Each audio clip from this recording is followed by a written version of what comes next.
Hey guys, welcome back to yet another episode of Top Billers Toolkit, where me and my twin brother interview top billers from all around the globe to unlock the secrets to their success. Today's guest is Mark Harris. Mark's journey is nothing short of incredible. Coming from a humble background, he's the youngest of 4 children, and in his words, I had to fight for what I wanted from a very young age. He started off his sales career as a double-glazing salesman, knocking door to door, trying to sell 10K packages to complete strangers. Then he decided to go into recruitment, and by his early 30s, Mark became a £1 million biller. He then went on to start his own company and scaled it to 30 people. On today's episode, we're going to be going into more detail of Mark's incredible journey. We're going to be talking about the mindset you need in order to become a £1 million biller. And Mark's going to be telling us the biggest challenges he's faced scaling his own recruitment business. This is going to be a fantastic story, guys. Insanely motivational. Mark is a legend. As usual, grab a cuppa or a glass of wine, depending on when you're listening to this,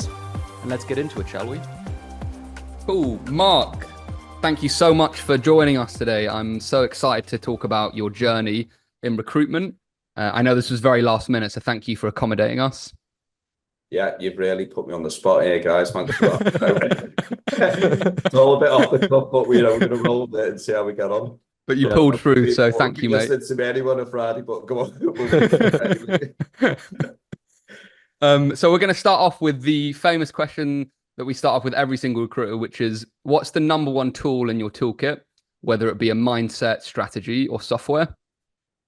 It's an easy one, that. So it's all about mindset, and it's all down to the individual. Your mind is critical in terms of being successful. Your hunger, your drive, your passion, your enthusiasm. It's all about you as an individual. Love that. I asked this to every single. Your mindset is like the top thing we get every time, Mark. Unsurprisingly, like without a good mindset, every strategy, every tool is pretty useless, isn't it? I always ask this to people. I'm just curious how you developed your mindset, because I've spoken to some top billers, and I feel like there's an ingrained mindset where they just got a strong mindset. They haven't had to do much. They're just kind of obsessed. But other people have had to build it up. How have you developed your mindset over the years? What do you think has contributed to you building a solid mindset? Childhood stems from a young kid. I was one of 4, the youngest. I was the run to the litter, so I had hand-me-downs as a kid. I had to fight for everything from a young age. Didn't have anything on a plate. Yeah, and I had to have a strong work ethic from a young age, like I say. So graduated from university and didn't really know what I wanted to do. I knew I was good with dealing with people. I was very people focused, so I thought sales would probably be a good angle to go down, and then hopefully went my way through the ladder, and I knew business is something that I was good at as well. So it was kind of combining people and business together, and it was just a case of potluck, really. What's the right avenues to go down? Cool. So from I just got from that that childhood was one of the biggest things that kind of developed a strong mindset. Was there one particular moment that you remember that maybe installed a particular set of discipline in you, or a particular moment that kind of helped your discipline? I think it's about wanting to get on, isn't it, in life, and when you've not had anything as a young kid, and it kind of drives you that you should want something out of life, because when you've always had nothing, it's a case of is this the life that I want to live? That unfortunately they grew up in a couple of generations different to me, so they had me later on in their life, but they really didn't have a lot of money. So it's a case of seeing your parents and then recognizing that you want more than what they ever had, and you want to go on those luxurious holidays if you can, and travel the world, and see all the things that unfortunately they never had the privilege to see. And the only way to do that is work your bloody arse off. It's as simple as that. It's not just gonna be given to you, is it, in life? So I think it was that kind of childhood struggle, in terms of financial struggle, from my parents' side, really, more than anything. And that obviously gave me the drive and the impetus to find a career where I could really flourish. And it just so happened that it was by luck, really, chance. I think life's a game of chance, and yeah, recruitment was a chance. meeting for me, and it's obviously done extremely well for me and the business. Love that, mate. Thank you for sharing. On the subject of recruitment, how did you actually start your career in recruitment, Mark? Like I said, graduated from Leeds University. I like Leeds as a city. It's a brilliant city, great vibe, great people. But I'm from Merseyside, so I went back to Merseyside initially. I had an opportunity with Carcraft or Hayes, but prior to that, in the interim before going with either one of those opportunities, I took a role in sales, seen an advert in the paper for St. Helens Glass, which wasn't too far from my home address. And yeah, I just thought, why not? Let's give it a go. Let's sell double glazing windows. So it was a real eye-opener into the world of sales. Very different to the way it is now and how sales is done, but it was really a hard sales environment. So I would say recruitment's quite soft sales in terms of its approach. But when you're doing door-to-door or car sales and, going into, double glazing, it's very much a hard sell. Not easy at all. And I think, that kind of built me in terms of my career. And obviously it set me up on the right path to be successful in recruitment. So yeah, I started off in double glazing sales. It was very tough. I had a number of leads for the week. I had an hour to pitch the sell. And I had to get the sell within an hour of the property, of being in the property, and then leave the property. If I didn't get the sell, I didn't get any commission. It was a commission-based role only, so there was no salary at all.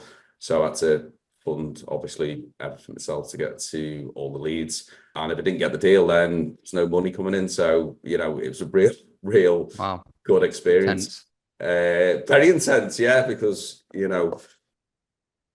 it's tough, isn't it? You've got to go into a property and you've got to, you've never met this individual before, this person, you've got to walk away within an hour, 10 grand in your pocket, what kind of people give you 10 grand within an hour when they never met you before? Very tough. That's insane. Yeah, I can't imagine doing that. That's crazy to get someone to give you 10 grand, because mine and Ben's sales process are like months of like warming people up, months and months. And of course we have outbound as well, but to imagine walking in and trying to get 10 grand off someone within an hour is just absolutely mind-boggling. It's crazy. Well, it is because obviously there's overhead that goes with that, and you're just getting a cut of the commission on you, a cut of the sell. So it's a very tough game. Obviously that industry doesn't exist in the way it used to. It's completely gone, and it was a very tough environment. But like I say, as soon as I'd finished, or I got 2 offers on the table, graduate career opportunities, one with, like I say, the car sales or Hayes. I had to make a decision which one was the right journey to go down, which was the right path, and I accepted Hayes, and I never looked back really. It was all a game of chance. I didn't know anything about recruitment at all. They ushered me into a construction office in Liverpool. I didn't have an idea of sector or anything, didn't know anything about construction. And they said, there's a database, there's 1,000 numbers, and there's a yellow pages, crack on. And, you're going to basically be approaching all these candidates, get to understand your market. And then, you're going to have to sell recruitment to clients as well, because a lot of these companies, they don't know what a recruitment agency is. And you're going to have to sell, the advantages and the benefits of working with a recruitment agency and why they should pay us fees. Yeah. Interesting. I think I already know part of the reason. Well, you're going to tell me in a second, Mark, but from selling double glazing and trying to get 10K off people an hour and then moving into recruitment, it must have felt like, I don't know, I'm not going to swear here, but it must have felt a lot easier. It must have felt like a walk in the park for you, going from such a tough job to recruitment. To Hayes, am I right in saying that maybe that double glazing experience really shaped you as a salesman and taught you some of the foundations? Would that be accurate, or what's your feeling?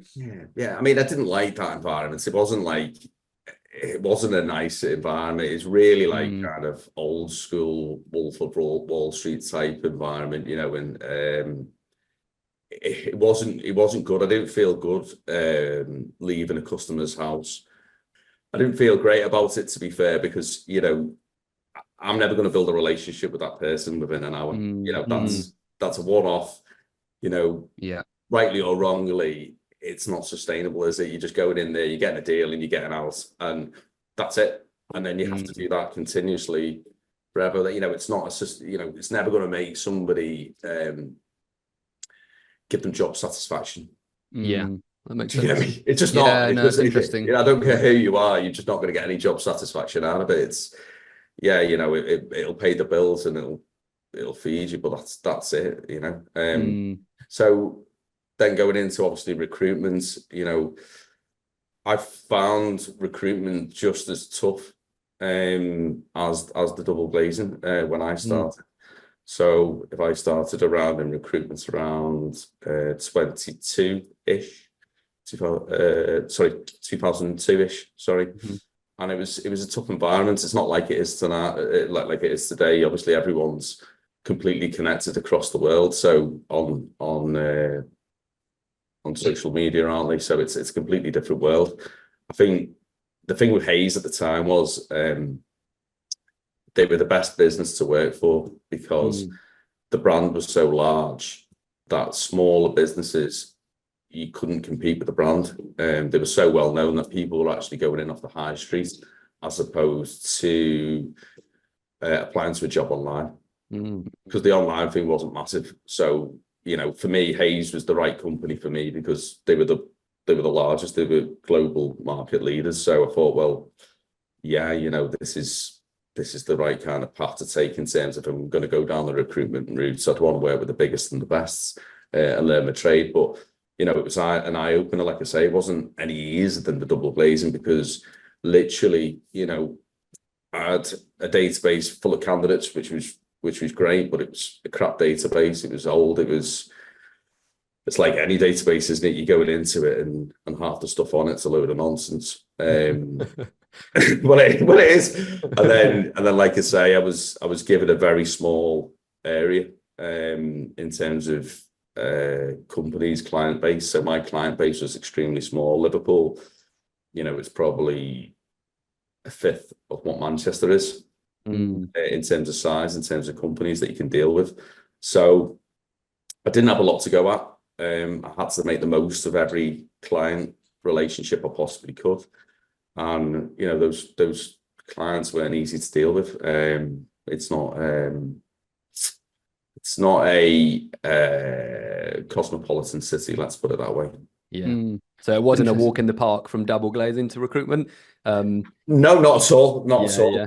I just want to go back to one thing, Mark, sorry to interrupt, because even though you didn't enjoy double glazing and there was elements that obviously weren't that you just didn't enjoy, the fact that you were able to go into someone's house and get 10 grand of them tells me that you were able to build a lot of trust in a short period of time. So I'm just wondering, is there any lessons that you took from double glazing, maybe not even to recruitment, just life lessons like discipline or ability to build trust really quickly or psychology? Is there anything that you learned through that double glazing that just taught you good lessons by any chance?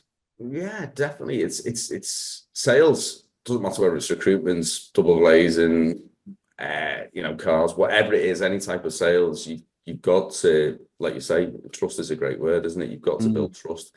In particular, you've got a very short window to build that trust in that environment. So, in terms of getting on with the people on a personal level and understanding their motivations and, what their needs are and, being able to, fulfill their kind of needs and make them feel comfortable enough to trust you to say, yeah, okay, this guy isn't going to rip me off. That's tough. That's really, really, really tough. And I think it's dealing with people, isn't it?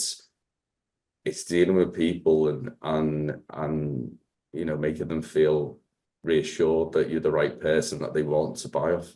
And I think that's in all walks of life. Like I said, I don't think that's specific to anything in life. I think you just got to be able to deal with people and be yourself as well. I think I'd like to think that I'm quite a caring person, and I think I'd like to think that comes across when I'm dealing with people. And if you're, I don't know, quite bullish in terms of how you operate and all the rest of it, then you're going to get alienated quite quickly. Great answer, man. Completely agree. So it sounds like recruitment was still tough when you first moved into it. You weren't handed anything on a plate. You were working in quite a small area. But despite that, you still won trainee national top biller of the year, which is insane. So you really hit the ground running in Hayes. I'm curious, what were you doing differently? Because you obviously got to the top quite quickly in Hayes as a trainee, Mark, but what were you doing differently from all the other billers in the company, do you think, considering you were working with a smaller client base as well? Yeah, so it didn't click for me straight away, recruitment. It doesn't, sometimes it's a journey, isn't it? Sometimes it clicks for people quicker than others. And it's all about the individual. So you either get it or you don't get it, in my opinion. And it takes some people longer than others. It's as simple as that. But if you've got the right ingredients, the right characteristics, you'll make it, is what I would say. It's just bloody tough. I think it took me 6 months to really let the penny drop in terms of how to recruit properly. I think I did a fee prior to that, but nothing outstanding. But when it did drop, it dropped. If you get me, it did start to go, right, okay, I get it. I understand what I need to do. I know how to do it. And then obviously I'll absorb everything like a sponge, go on all the training, learn everything I possibly need to, because Hayes were really good at in terms of the foundation. So in terms of the training and the graduate scheme that they did, you literally had a lot of opportunities to learn a hell of a lot and go on a lot of meetings to develop you as an individual in all aspects of recruitment. I was so enthusiastic and so keen and so hungry. I just lapped everything up. I had a really good mentor, at the time, even though I didn't always agree with what that mentor was all about. He did obviously teach me extremely good traits in terms of how to be great at your job. With that foundation and also my own philosophy, I felt that, I'd kind of outgrown that business quite quickly. And in the end, I felt like it was the right thing to set up building careers, and take a big risk, to be fair, big gamble, because it was relatively young. Well, I was young, 24. It's a gamble, Again, the internet had only really started popping in terms of job boards. At the time, we only had Monster.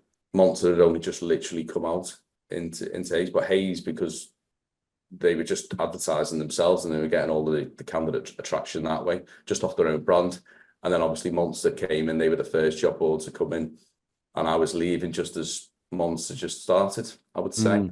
But it was a massive risk. If I had all my candidates written down on paper and pen and notes next to them on paper and pen. That's how, Wow, that's pretty much, I walked out of Hayes with paper and pen, and about 50 candidates. That's how I rocked, and we went from there. But for me, it's never changed. Recruitment's always and always will be about the phone. I mean, maybe we'll talk about that a bit more. I don't know if we will. Would definitely get into building careers. I just want to go back, Mark, to the point where you weren't making deals for 6 months it took. And then you said things just started to click. Now, I think it was a variety of different things, but are there any little things that you remember that really moved the needle forward, whether it was your tone on the phone or the types of people you called or the strategies you used? Was there anything you remember doing that was like, that's it, I'm going to do more of that? Lesson learned. When you're a bit younger, you're quite naive. You're full of energy, you're full of drive, enthusiasm, but you're very naive. Like, I don't care who you are, you are. That's just life. You have to grow and you have to mature as an individual. And yeah, there was definitely one critical point, I think, where the penny dropped. So a lot of your audience might know L1, which is it's a huge kind of development that happened 20 odd years ago anyway, in Liverpool city centre. So it's a massive shopping precinct. It's like the Trafford Centre, if you will, of Liverpool. And Lango Rourke, the largest private building contractor, were actually developing this project. And I had a role in with the commercial director, and I thought, yeah, got this guy, he's great, he's got good experience, he's the right fit. I've listened to the client, taken the spec right, teed up the interview, and I was like dead excited to get the client's feedback, because I thought, yeah, this is great. This is going to be a juicy one. It's on a massive project. It's going to look great for him, look great for me. And the feedback was, basically, don't ever send me that again. Wow. Candidate, don't ever do that again. And it was a big lesson learned, because, I hadn't met the candidate. It's as simple as that. I hadn't met the candidate. He was based a couple of hours away, and he was moving over to Liverpool. Timing wasn't right. I was told to meet the candidates. It wasn't like I wasn't trained properly, but hadn't met him.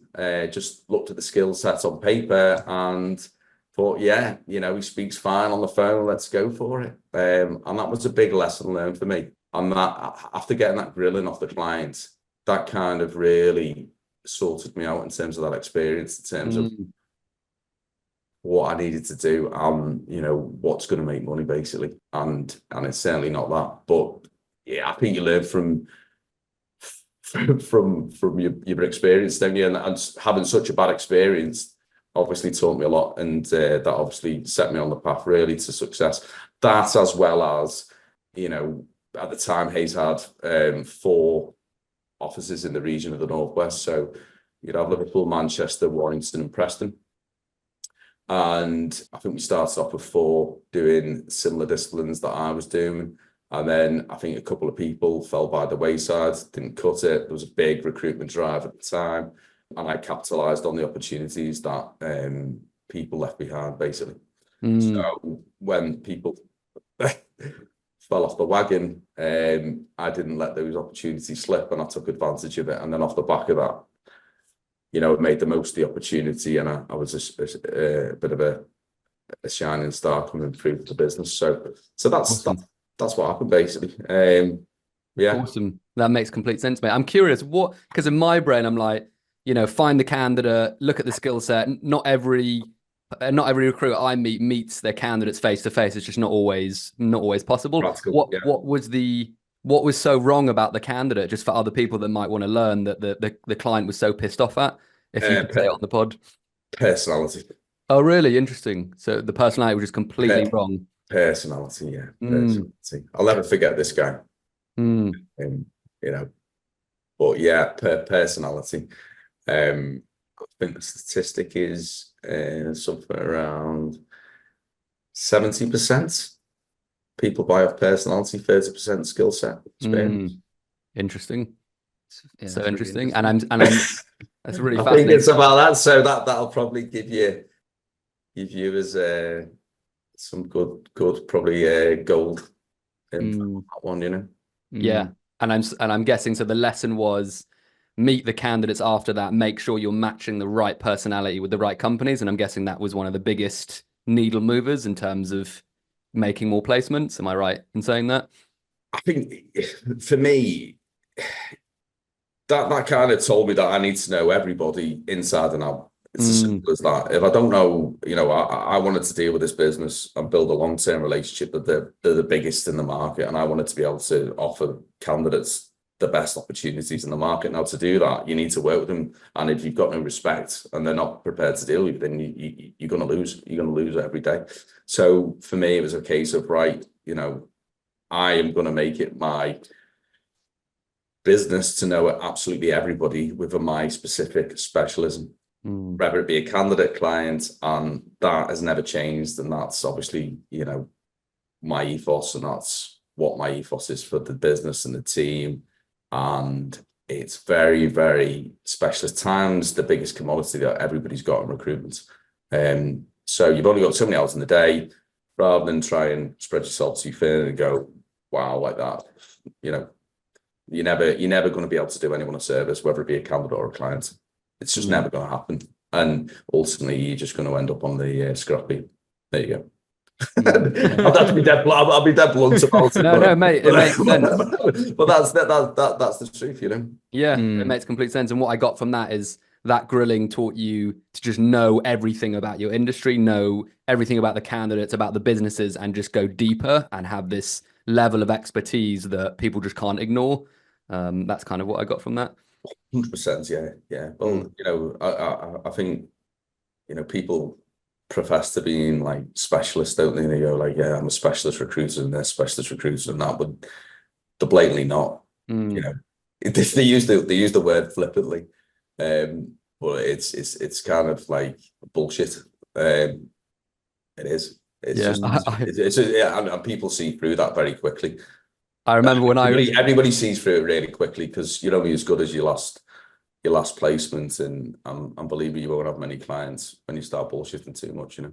I remember I used to work in recruitment market, I don't know if you know, like this was 8 years ago. And I remember one of the main trainings I'll never forget was like, all right, guys, make sure you always say you're a specialist on the phone. I literally said that. Trust me, that's the word. And I was like, hi, Sam Miller, I'm a specialist in finance. And they're like, bloody yeah, we must be a specialist. So it just kind of rings true what you said. That is literally training recruitment 101. Just say you're a specialist. Exactly, mate. Exactly. It's so funny though, isn't it? It is really funny because, you know, they haven't got the fucking foggiest idea what that person does.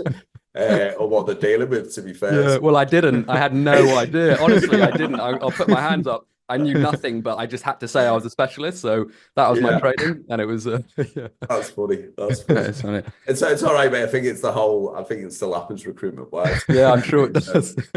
But yeah, no, it's a flippant word, isn't it? And yeah, obviously people will obviously find you out very quickly. So you went from Hayes to, as you say, taking a big risk and setting up your own business at 24 years old from your bedroom. Now it's a multi-million-pound business with 30 employees, so very impressive. And I'm guessing it was a lot of ups and downs, a lot of stress building your business from scratch. What I'm really interested to know, Mark, is what do you think were the toughest lessons you've had to learn going from kind of a one-man band up to 30 employees now, do you think? Toughest lessons. I think dealing with people is extremely, you know, it's amazing. Obviously, it's a people-based industry, and it's amazing to deal with people, but people are unpredictable. And with that unpredictability, that brings extreme challenges. Whether it be your customer base, whether it be employees, people is your greatest asset and also your greatest risk. So managing risk is the hardest part of recruitment, in my opinion. Managing risk, whether that be your supply chain, whether it be people, scaling their business is extremely difficult. A lot of people think they can do it, and believe me, it's extremely hard. And you know, I don't know what the percentage of people actually manage to build a business, but it's like I say, it definitely you lose your hair a little bit. Start to lose that. I'm not sure if we have that excuse. No, all I can say is you know, you've got to be obsessed with and absolutely love what you do, because if you don't, then you know you could go down the wrong hole quite quickly. But it's great. It's like I say, I mean, I've enjoyed every minute of it. I'm still very hands-on in the company. I still love what I do. I still get immense joy out of watching young people shine and come through from a standing start. You've not probably had much in life like I didn't when I started, and then suddenly you see them billing fees and getting commission, and it's great. It's just great, and it's still happening today. And it's a real joy to watch them, because these people would never have had the opportunity if I hadn't given it to them, or other business owners hadn't given it to them, to be fair. And that's what drives me still today, is watching people, get on in life and realize the potential when they didn't know they had the potential, and help them believe in themselves, and that's amazing. And it doesn't matter in terms of what stage of the career they're at. It could be a trainee who's never been in the industry and come from any sector, or they could be a biller who's been around the block and they feel like they've reached the glass ceiling in terms of where they're at the moment, and giving them that kind of fire again in the belly to go again, but helping them get on and make them bigger and better than they ever have been. Love that, mate. Just going back to risk, because I just find that really interesting, and I'm just curious if you have any kind of philosophy or strategy or principle on how to mitigate that risk with people. Is it like having more interviews and just being more sure about who you're hiring? Is it hiring on personality?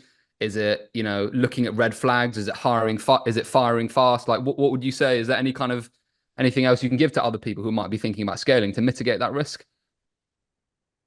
No, I mean, when I say no, it's very difficult because,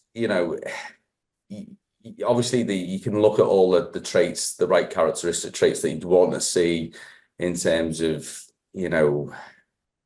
to de-risk, to make sure that they've got the right motivations, that they want a career in recruitment, that, they're there for the right reasons, they're not flaky, they're not gonna, they made a tough skin, they've gone above and beyond, they've shown, numerous times where, they've gone through tough times, but they carried on going, because I feel like recruitment's such an emotional roller coaster. The first sign of having a bad day, they can't just walk out the door and go, oh, bloody hell, I've had a fee fall out. This is horrendous. You've got to have really tough skin in recruitment. It's one of your master traits that you need to have, because it is such an emotional roller coaster. And I suppose, you're looking for other things such as, being curious in terms of, wanting to know more, because it's not all cut and dry in terms of, just get this one answer out of the people you're dealing with. You've got to be really curious about the people that you want to deal with. You've got to want to partner with people, whether that be clients or candidates. You've got to really have a passion for what you're doing. So there's a lot of things that I would ask and probe on interviews to make sure that, you're getting a person that, wants a career in recruitment and they're going to be successful. But, like I say, mitigating the risk of people now, people are people. People are people, there's things change in people's lives, outside of work even, and you can't control people. People have got their own mindsets, and unfortunately, that doesn't matter any business. It doesn't matter what you are, to scale a business, you're dealing with people, and you've got to understand and accept that, at any given time, things can change quickly. It's as simple as that. And that's out of your control. But you can mitigate the risk because you could have things in place to ensure that your service levels don't drop when people do change. Yeah, great answer. I found this quite interesting, Mark, when you told me, because it's very unusual. Normally, when we speak to people who have billed anywhere close to 1 million, they're normally doing, a very small number of placements and massive fees. But when you were doing 1 million, and when you have done 1 million, you were making 13 to 15 placements monthly, which is quite a high volume, especially, consistently over the year to bill 1 million, which is an insane number in and of itself. So I'm curious, how did you manage that volume? Like, I'm curious in terms of client attraction, candidate attraction, and delivery, but maybe let's start with how you manage that volume with, let's say, client attraction. How did you manage that on a month-to-month basis? How did you get that volume in so consistently, do you think? Yeah. So, firstly, you've just got to be absolutely obsessed. You've got, it starts with your mindset, really. rather than anything else. To begin with, it's an obsession in your mind that that's your target, and you have to do whatever it takes to hit that target. So if you start with your mental capacity first, that's where you need to be. And that's why recruitment agencies set KPIs and targets, because if you don't have that in your head initially, where you're going, then you're never going to achieve it because you haven't got a direction. So personally, it starts off in your head, whether that's for any attraction, candidates, clients, or whatever. You've got to have the right mindset from the outset. What do I need to do to get 15 placements this month? Not easy. You're going to have to work your absolute backside off. At the time when I was doing that, I didn't have the responsibility outside of work that I do now. It was a lot to do with timing. So I plan my day very meticulously in terms of time management. And yeah, you know when to do the right things at the right time. It's as simple as that, because you know how people work, you know how people operate, when is the best time to do the right stuff in recruitment. And it's as simple as that. You can't do it by chance, because chance won't get you very far. You really have to understand your market second to none on what's the right time to do everything that you need to do to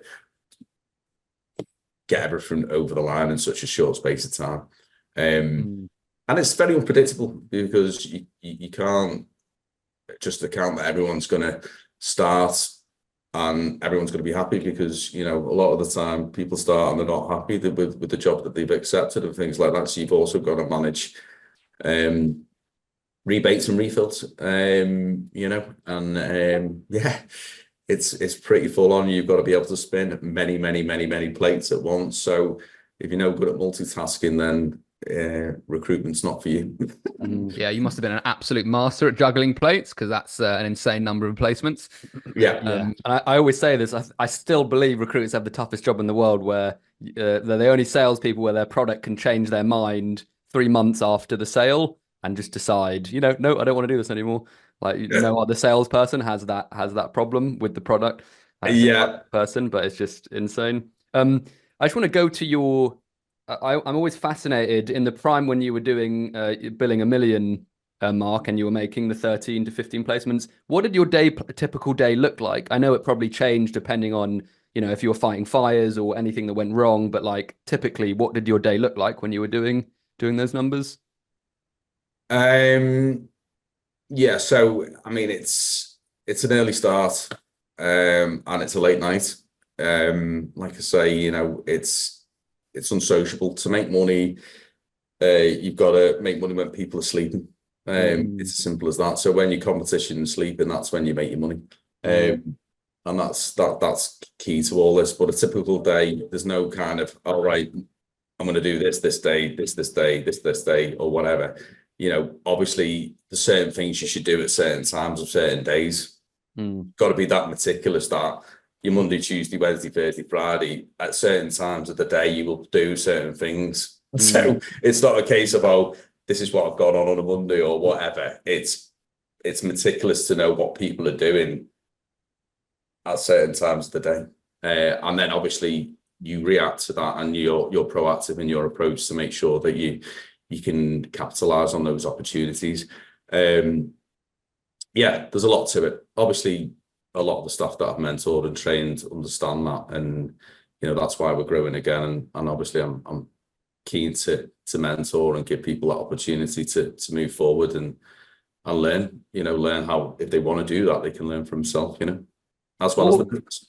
That makes sense, mate. What were those non-negotiables that you did at certain times? I'm just curious. Like, there were certain things that you did at specific times, it sounds like, that moved the needle forward that you couldn't miss. What were they, and what did they look like? So it's very reactive, isn't it? Recruitment.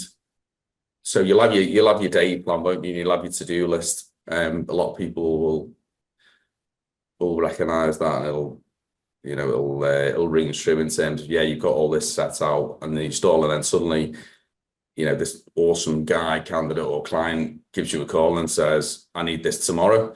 And then your whole day plan goes out the window and you're like, fuck, you know, right, you know, let's go. But so basically, you know, what I would say is, you know, you've got to be very reactive in terms of what you're doing for a start. You can't just have a set plan and I think, yeah, let's keep to that, because it's just not realistic. So I think, you know, you know for a fact that you're gonna, at any one given time, you're gonna have to react to different situations and different needs, whether it be clients or candidates, and capitalize on that at the right time. But yeah, for me to turn around to you now and say, oh yeah, at this specific time we'll do this, at this specific time we'll do that, at this specific time we'll do that, you know, I think, yeah, there are certain things, you know, that, like I said to you before, that I would do at certain days of the week and things like that. But it's been hungry. It's been reactive to everything that's coming at you so quickly, and it's been quicker than your competition. It's making sure that you're controlling everything, and that, you know, that client or that candidate's completely bought into you as an individual as opposed to anybody else. It's key. And that's how, if you've got the right mindset and you've got the right hunger and drive, you know, you can achieve anything in life. You know, that you know, well, let's say you can achieve anything, but you can achieve huge numbers if you really do have the right mindset. What was it like when you hit your first million mark? Were you just like, oh my God, this is amazing? Or were you kind of like blasé? Did you go spend it on a bottle of champagne? Did you go on a holiday? What was it? What was it like? No, not really. I was expecting that for some reason. It wasn't a case of, it was just you know, a particular year. I just thought, you know, this is the year that I think I was excited at the time, because I was doing some really strong fees coming into 6 months, and I was surprised at how well I was doing. I was probably doing $500,000 or just shy of $500,000. I thought, do you know what, if it gets $750,000 this year, that's fucking brilliant. Like, you know, be ecstatic. You know, bearing in mind the average person does 4 placements, you're deemed to be really successful if you do four conversions a month in recruitment as a senior consultant. So to triple that, you know, it's or even quadruple it. It's ridiculous, isn't it? But yeah, no, just going back to what you asked me there, really, well, how did I feel? I think it just, when I realized that it was a possibility, yeah, I just went all out, and I just worked stupid, insane hours, bit of a freak in terms of my obsession, in terms of doing it. So yeah, but it wasn't easy. It was bloody tough. And, you know, like I say, you're starting off the standing start on perm billing. So I think what was particularly difficult is, you know, when you've got a temp business, you've got a residual income.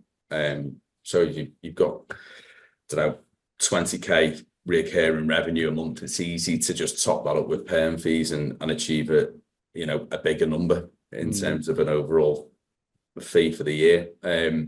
Whereas if you've not got no temp fees and you just start from a standing start every month on zero, you know, and you've got to, you know, bill 70-80k in a month and then start again the next month and do the same again and then do the same and then do the same. It's fucking, you know, it's ridiculous in terms of, you know, where you need to put yourself in terms of your right frame of mind and how you need to go about your business to do that. But you've got to be extremely selfish in terms of how you operate. It's as simple as that, you know. You make a lot of sacrifices to do something like that. And anybody who says, oh yeah, you do it and I can sit at home, I can have more time with my family and I'm doing it 3 days and I'm just sat there and I'm billing like £1 million, it's a load of nonsense. Absolute crap.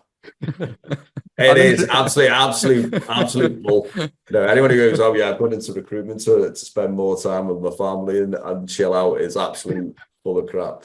Well, I'm interested in the height of your obsession. In the height of your obsession, Mark, what hours were you working? I'm just for other people that want to know what it actually takes. I'm just fascinated. Were you up at 5 a.m. finishing at 11? Like, what were the actual hours for working? Yeah, no. So I was really looking after himself as well. So you know, I had to have the right frame of mind. So I was exercising. at least twice a day, whether that be cardio Oh or wow. weights. Oh wow. Interesting. Just to keep my mind on the game. But then obviously the timing of like I say, you know, when your competition's sleeping, you know, that's when you wake up, and that's when you make it count. And it's not just 5 days a week. You know, you'd pretty much be on it the weekend as well. You know, obviously I played football and stuff like that as well. But when I wasn't, I was on it. You know, absolutely obsessed. You know, like you say, 5 in the morning was the norm, you know, and then obviously, you know, when everyone's walked out the office at 4:30 or 5 o'clock, that's when you really start to make it count. That's when the gold. Interesting. So you ramped up when everyone was leaving. When everyone was leaving the office, that wasn't like, okay, this is go time. This is how I'm going to maximize 100%. and monetize. Yeah, interesting. 100%. Yeah. They must have thought you were nuts, Mark. Bet you some of your colleagues were looking at you like, or some of the people like, this guy is crazy. Did you ever get that? They didn't really know, to be honest with you. Okay, fair. They didn't really know. You know, obviously, to do those type of numbers, there's only a few people who know that I've done those type of numbers. It's never really been announced, you know, in a great fashion. I'm not like the guy who going, oh yeah, look at me, I've just done this, done that, you know. I'm not about that. It's more of a personal thing for me. Quite a humble individual in terms of how I operate. But ultimately, you know, I'm at a stage where the business wants to grow and it wants to expand. You know, we're taking it to a new level, you know, and I think what I've learned, and you know, the skills I've developed, you know, I can mentor and bring people through at any stage of their career and make them better and earn them more money if they wish to earn that, you know, and that's what I really want to do. You know, I want to make this business a national business. It was one of my dreams when I was going into recruitment, is to have a leading UK brand and have offices all over the UK. And you know, I feel now is the right time that we can, you know, we can really establish that. I think we're really well placed. I think I've got the time for the right people, the best people, the ones with the right attitude to help them and get them on in life and be part of something which is great. You know, our brand is, you know, second to none in terms of how it's established in the Northwest, and we want to replicate that across the UK. I want to bring people on the journey. I want to, you know, really, you know, get a load of satisfaction in watching people earn stupid amounts of money and, you know, give them the lives that they never thought they could really have. You know, that would make my day, and everyone's a winner then, aren't they? You know, that's what it's all about. You know, we're all in it together, aren't we? To one common goal to be successful, and you know, let's be part of the journey. Love that. I just want to go back to the because what I really fascinated in is the amount some people bill and how they are able to do it. Now, from the conversation we've had, Mark, I think one of your superpowers was your utter work ethic and obsession, and I'm sure that drove like a huge percentage of it. But I'm also fascinated for maybe someone else listening who has that same obsession and drive, maybe to the similar level that you do, but isn't doing the numbers. What strategies were you using that moved the needle forward the most? Was it just an insane amount of cold calls? Was it speccing in candidates? Like, what were you doing specifically that you think moved the needle forward, if you were to put your finger on a few activities, so to speak? Yeah. The biggest one, I'm never off the phone. Interesting. You'll never see me off the phone ever. Love that. Well, you won't. You just won't. You know, I think a lot of people try to get me attention most of the day. I don't like always on the phone. Just don't. That's really interesting. You'll never catch me off the phone, and that's it. You know, if you want to take one thing from this, it's I'm a big believer that, you know, if you can multitask. You know, one of the major things I did was when I bought my business partner out last year. I bought in headsets because all my employees were, or the majority, sorry, I should say, were just using the handsets there. And when you're just using your handset there, you can't type. Mm. Yeah. It's simple, but So, it's quite a big thing, isn't it? well, it's time. Yeah. Time. It's time. Cool. Everything's time. We've only got Yeah. so many hours in the day. You know, it's as simple as that. So time is, like I said to you before, don't want to sound like a broken record, but it's our commodity in recruitment, isn't it? So you've got to make the most of your time. You've got to be on the phone. You've got to be networking. You've got to be multitasking. You've got to be always at it, sending CVs, dealing with people, networking, making the most out of everything you're possibly doing. And that's it. You can't just expect to do those type of numbers just by doing one thing at a time. It just doesn't happen. Mm. Really I interesting. saw a post the other day of a guy that just hit 1 million, and I think he made like 6,300 calls for the year. And it Yeah. just reminds me of you, Mark, that you've hit that number and you're just never off the phone, and it's the sheer you can't make up for sheer volume of Yeah. calls that you need to make in order to hit those numbers, which is just interesting. Exactly. You know, I think there's a lot of people that just spec out all day, or you know, whatever they're doing, and talking at the coffee machine, talking shite, you know. Well, they are. Whatever it is, they're not doing, are they? They're not grappling, are they? You know, and you know, they're having a nice time, nice jolly time. But yeah, that's fine. You know, do that. But you know, don't expect your results to change. You know, your results are only going to change if your activity changes. You know, and that's it. So yeah, obviously there's a lot of tips, tricks in terms of how you can, you know, increase that activity, productivity quicker, you know, and a lot of it for me is down to how you operate on the phone. You know, and that's me, my key ingredient, and it will always be my key ingredient. I think that's where you make your money. Interesting. So this kind Love of that. nicely, we hope you're all right, Mark. I know we're going over a little bit of time, but I feel like we like to keep guests that are particularly engaging. Do you still have time for a couple more questions? Go for it. Awesome. So that kind of puts us nicely onto the next question. You talked about the phone, but when we had our pre-call, I got that genuine sense of passion for helping other recruiters, like the best in their field, and recruiters who are passionate, want to do better, to take them from where they are now and take them to another level. You know, that's billings, mindset, you know, helping them to reach their goals. Yeah. I'm curious, when you are mentoring someone and you're trying to get them, you know, to that next level, what are them, and I'm sure this differs, but what are the most essential things that you focus on? What are the key things that you teach them and or go through to help them get to that next level, do you think?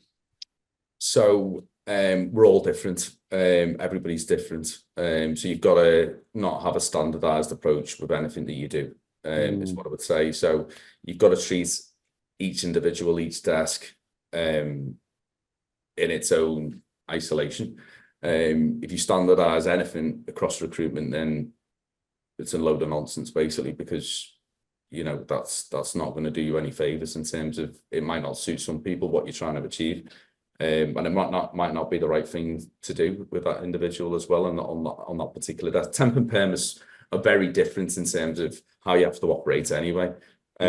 So you've got to look at what that individual's doing, why they've reached the glass ceiling in terms of where they're at the minute, understand their processes, how they operate, what they do day to day, times they do things, what does their typical day look like, and then you put in a plan in place to make sure that they, you know, they change, and you give them some tips and advice in terms of, you know, giving them the right kind of structure so that they can push on and go to the next level. But it's very much based on the individual. You wouldn't just go, right, the reason why you're doing this is that or whatever. Yeah. You know, got that.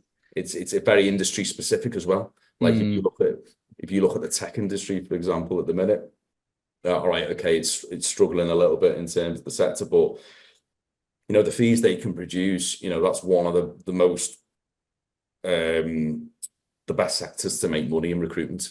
And then if you went into another sector which is got a lot of red tape, then it's not as easy to make money. To get me in terms of margins and red tape and managed service contracts, all the rest of it type thing. So what I'm trying to get at is, you can't just go, right, this is the reason why you're shit, or this is the reason why you're great. Do you get me? Yeah, I got it. It sounds like it's so varied. You're not just going to go straight away. All right, you're only billing 100 grand because of X or Y. You're looking at the individual. You're really going into a lot of detail about what sector they're in, what's the constraints in the sector, or how lucrative the sector is, and then you're looking at the individual, the characteristics, the mindset, how they go about the business, what they do day to day, what they can change, why aren't they delivering. And you obviously you listen to them, you understand them. It's all about people, isn't it? And I go that with your clients and it's all about people. Yeah, everything about recruitment is people. I'm interested because I completely understand that, Mark, and I have very little experience training people. So you definitely have more of that than me. But I'm sure speaking to each individual, there'll be specific things that you need to change with each individual, because as you said, it's market specific, person specific. But is there any kind of universal things that you've spotted amongst all your people that if they do more of this, they'll typically get better results? Or is there nothing? Is it maybe volume of calls, or is it maybe the quality of the CVs they're sending? Is there any kind of specifics that you've noticed amongst all your? Yeah. So temp and perm, like I say, is completely different. So you've got to drive activity around those particular specialisms. It's activity. It's as simple as that. If your sales are down, right, and you're listening to me right now and you're wondering why your sales are down, if you're making, I don't know, 20 calls today or Monday or whatever it is, whenever this gets aired, up that to 40. Up that to 60, up that to 80, up that to 100. The reason why you plateaued, it's as simple as that. That's on a temp, whatever you need to be doing more visits. It all really depends on your activity. But whatever I would say is, you need to increase your activity, whatever you're doing. That's probably a good start. And then obviously you can fine tune that in terms of how you're actually going about your activity and how to make you more time efficient in terms of what you're trying to achieve. So I'm guessing based off that, because my next kind of question to follow on from Sam was, what do you see are the kind of biggest mistakes that if you're going to a room full of recruiters in the UK and you were to speak to a lot of them, maybe you would notice some common mistakes in terms of orbs if you were to observe them for a day. Is it fair to say that maybe a lot of recruiters that aren't billing what they're billing, they're just not putting in enough volume, they're not doing enough work? No, not at all. No, it's not just about that. I mean, if I look at how people are being trained at the moment and how they're advertising, for example, using social media, I just think it's really ineffective. What the marketing, they're never going to get the right traction in terms of engagement, what they need. It's quite bizarre. I find it all quite funny, really, that they're being trained so poorly in terms of their approach. And it's sad as well. It's sad because a lot of people are wasting their lives. They're spending 5 years with a business or whatever it is, and they're never gonna achieve anything because I can see straight away that what they're actually doing online is a load of nonsense. So if they're doing that online, there's no doubt, in the office, they're getting sort of no better in terms of their approach. Activity is a massive one for me, but you've got to be smart as well, isn't it? It's not just working hard, it's working smart. So you've got your activity as one side, your work ethic, you're working hard, but then you've got to work smart as well, haven't you? And a lot of recruiters don't work smart. Sometimes it's not down to them, it's down to the fault of the management. The people that should really have the responsibility to train them properly and give them the right tools, training, skill sets to be successful, but they don't. And that's criminal, isn't it? It's you wasting people's lives, and ultimately, you're not going to build a successful business if you're not training your troops properly, which is where I feel like, we've had massive success in our business in terms of training and development, and why we've made people unbelievable amounts of money, and we've changed people's lives in terms of what they've achieved with us, because I'm a firm believer that I've had the best training coming from a multinational PLC, and that's ingrained across the business, because ultimately the people that we brought in came from that background, and we instilled across our business the right training development programs so people could be successful. And that's why, I firmly believe we always, if people have got the right attitude and the right, the right desire, then they will be successful in our business. It's as simple as that. I wouldn't bring anyone into the company that was going to fail. They will be successful. Simple as that. I'm not going to set anybody up to fail who comes into building careers. Love that. This is a perfect transition to get into a story of one of your consultants. Mark, you said that someone that used to work in food retail is now billing 20K a month in her first year. Can you just tell us a bit about her and her journey and what happened? Yeah, I mean, she's just reached that level, to be fair, in terms of just billing 20K, but it's still remarkable in terms of where this person is come from, because ultimately, what is the right makeup of a recruiter? Is it a grad? Is it somebody who's been amazing at sales from a different industry? Is it a senior guy who's got a load of experience in a particular area? What is it? And I don't believe that it's any particular background you're particularly looking for. I believe, you're looking for obviously key criteria in terms of work ethic and how they've achieved things in life prior to coming into recruitment. But ultimately, I don't believe you should judge a book by its cover in terms of, they've got to have X, Y, and Z. So when I started in Hayes, I couldn't have started in Hayes if I didn't have a 2-1 at university. Wow. Oh, really? That's crazy. Wow. That's nuts. Didn't know that. Yeah. So that's the only reason why they took me on. It's because I was a graduate with a 2-1. Wow. And that was their prerequisite to getting into the graduate scheme. Now that was their philosophy at the time. So, I took that on board. Obviously, I've learned a lot in terms of the people that I brought into the business and the characteristics, but there's no particular background that I would say that couldn't make it in recruitment. You're looking for certain types of, you're looking for the individual. It's all about the individual. So it's this person, just obviously going back to what you said in terms of, a specific example. Yeah. So we were interviewing for a resourcer in terms of data entry for one of our business units. And this person had been on interview, our first interview, and I came in briefly for just a second meeting, just to catch up, just literally just to introduce myself and say hi. So it was literally a 15-20 minute hello. Will she fit in with the culture?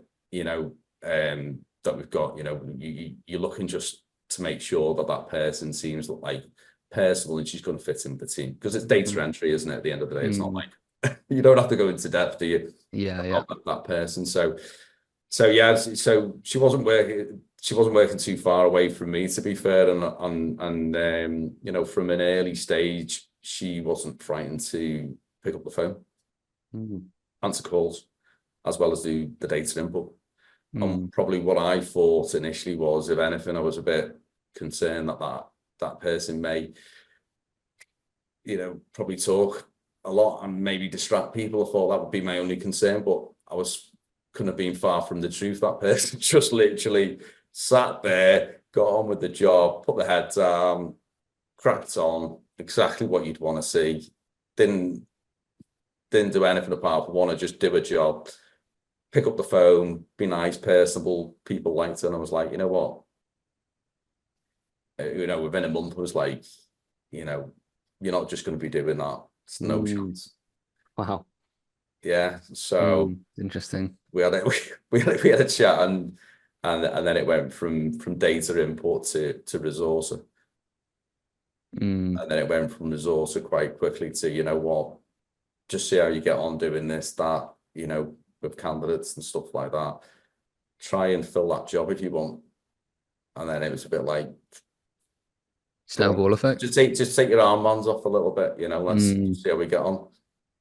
And then, you know, you could just see every day somebody getting better and better in terms of more confidence in terms of the phone and stuff like that. And don't get me wrong, you know, it's still a very early stage in this person's career, but, you know, watching that person grow every day and want it more and more from coming from, you know, a food retail background, you know, literally is phenomenal. You know, I'm amazed that person's just done a 10 grand fee without me knowing about it. That's so awesome. I literally, you know, I got a text the other day just saying, "Oh, this has just come in," and I'm like, didn't even know about it.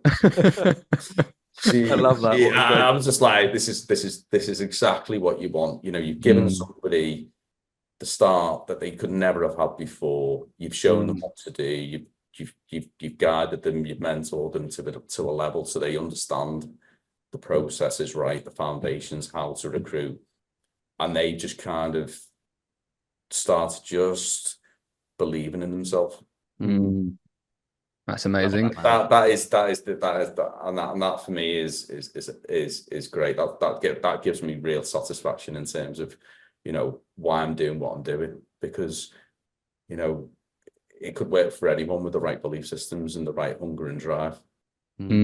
I feel like that is the perfect note to end on, Mark, with that story. And I have to say, I've really enjoyed this podcast, and I just want to say thank you so much for spending the time to talk to us about your journey.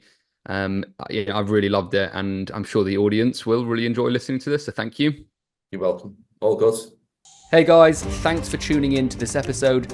If you enjoyed it, please don't forget to subscribe on YouTube and Spotify. Tune in for another episode next week, and we look forward to seeing you again very soon. Peace and love.